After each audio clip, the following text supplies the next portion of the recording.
Nous voulons également continuer dans ce même sens qui est toujours la santé.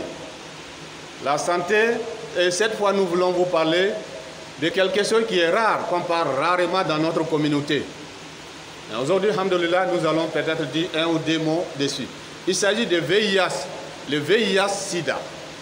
Le VIH-Sida, vous voyez qu'on n'en parle plus de ça. On n'en parle plus de VIH-Sida. On parle désormais du corona, d'Ebola et d'autres choses et d'autres choses. Il se trouve qu'il faut comprendre que c'est un serpent qui est en train de dormir, il n'est pas encore mort. Face à Allah qu'il soit mort. Le VIH-Sida, c'est une maladie. C'est d'abord, c'est un virus.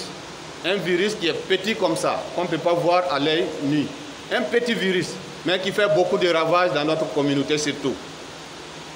Le sida continue de tuer. Le sida, c'est un petit virus. Le VIH, c'est un petit virus qui rentre dans le corps par les contaminations généralement. On peut avoir ça par la voie que tout le monde pense que c'est par ça seulement. La voie entre l'homme et la femme. On pense que c'est par ça seulement qu'on peut contracter le sida. Ça fait partie. En plus de ça, si on t'a injecté avec des seringues qu'on a pris pour injecter une autre personne qui avait le sida par erreur, ça peut arriver. Ça peut te donner aussi le sida. En plus de ça, une personne peut avoir l'accident, tu peux vouloir l'aider, ça peut envoyer aussi le sida. Beaucoup d'autres causes peuvent envoyer le sida dans le corps des gens. Mais quand le sida rentre dans le corps d'un humain, c'est en ce moment qu'il commence à se procurer des forces. C'est un petit virus comme ça qui rentre dans le corps, mais en ce moment il est petit. Quand il est petit, il rentre, il va aller d'abord dans ton corps, il va combattre les défenses, les éléments défenseurs, les défenses naturelles qui se trouvent dans le corps humain, il va aller les combattre, il va aller les tuer un peu. Quand il rentre dans une cellule, il va tuer les défenseurs, on appelle les policiers. Il va d'abord tuer ces policiers qui te gardent. Quand il finit de tuer ces policiers-là, il va rentrer dans une autre cellule, c'est-à-dire dans une autre maison, à l'intérieur de ton corps. Quand il rentre dans une autre cellule, il va encore commencer à tuer ces soldats qui se trouvent là-bas. Et c'est comme ça qu'il va se multiplier pour continuer à combattre les anticorps qui se trouvent dans ton corps. Donc l'homme peut vivre 8 ans, 10 ans, 12 ans, 15 ans même avec le sida, sans savoir qu'il est malade. Mais nous voulons prévenir notre communauté de laisser à côté l'ignorance. Les jours que le sida déclare que c'est le sida, on ne peut plus rien faire pour toi. Alors que le sida peut ne pas être mortel.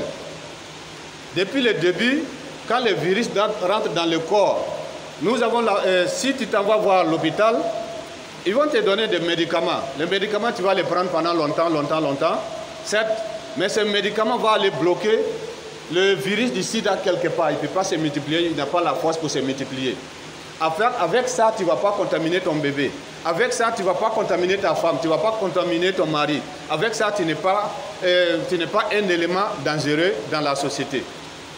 Donc, il va bloquer le petit virus là quelque part, il ne peut pas se développer et tu vas faire ta vie. Si tu dois vivre 40 ans, 60 ans, tu vas vivre sans problème. Mais si tu as laissé le virus, puisque tu te sens bien, tu ne vas pas aller chercher à savoir quelle sérologie tu as. Le virus du sida peut se développer, peut se multiplier dans ton corps. Un petit pali rentre dans ton corps, ça serait la fin pour toi. Qu'Allah nous en préserve.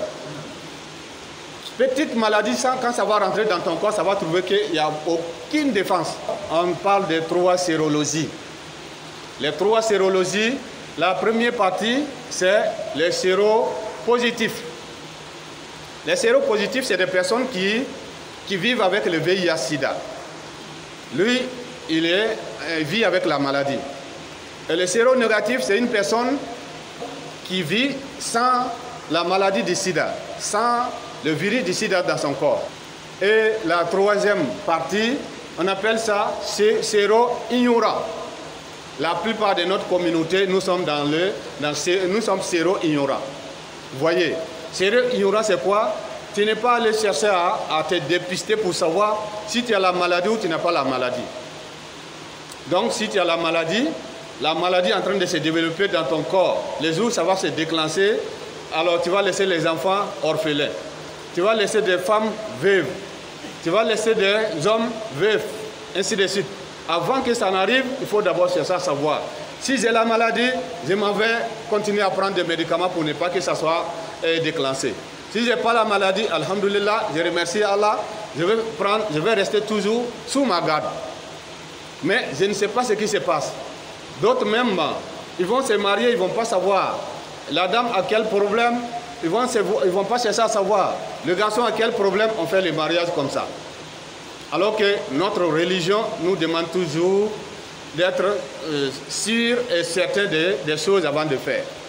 Alors donc, comme vous, peut-être que vous allez vous poser des questions. Pourquoi l'imam va venir nous parler du sida? L'imam travaille avec l'ONU-SIDA.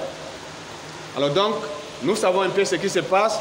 Nous suivons les personnes qui sont touchées spirituellement avec les maladies contagieuses, avec les maladies incurables, que ce soit maladie mystique, que ce soit maladie aussi qui n'est pas mystique, mais qui n'est pas guérissable. C'est des personnes qu'il faut assister spirituellement. Vous voyez? Donc, il faut ces personnes-là aussi pour nous communiquer, puisque ceux qui travaillent dedans, ils ont trouvé que non, quand ils viennent nous parler, bon, souvent on ne les considère pas, on ne considère pas leurs dits. Donc, ils passent par nous pour faire passer le message. Nous allons parler à nos parents, nous allons parler à nos épouses, nos filles, nos fils.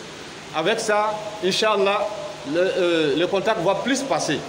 Donc c'est pour cela que nous avons souvent des ateliers de formation pour apprendre à comprendre ce qui se passe et enfin de faire passer aussi ce message à nos communautés. Et c'est comme ça par la grâce d'Allah subhanahu wa ta'ala. Si vous suivez comme ça, vous allez être des personnes qui sont protégées. Vous allez être des personnes qui sont à l'abri des problèmes. Donc nous ne voulons pas que cela arrive à notre communauté. Donc il faut chercher les informations pour pouvoir envoyer à nos parents pour que ce soit des informations protectrices. Et si nous faisons comme ça par la grâce d'Allah subhanahu wa ta'ala, notre communauté va rester toujours forte. Si notre communauté reste toujours forte, nous serons toujours forts dans la communauté, dans la société. Inch'Allah, d'ici la prochaine fois, nous allons voir pour évoluer dans ce sens parce que le thème est beaucoup vaste. Donc il faut un peu pour nous permettre d'évoluer, de se comprendre, Inch'Allah. Qu'Allah nous protège contre toute maladie qui peut nous empêcher d'adorer Allah subhanahu wa ta'ala.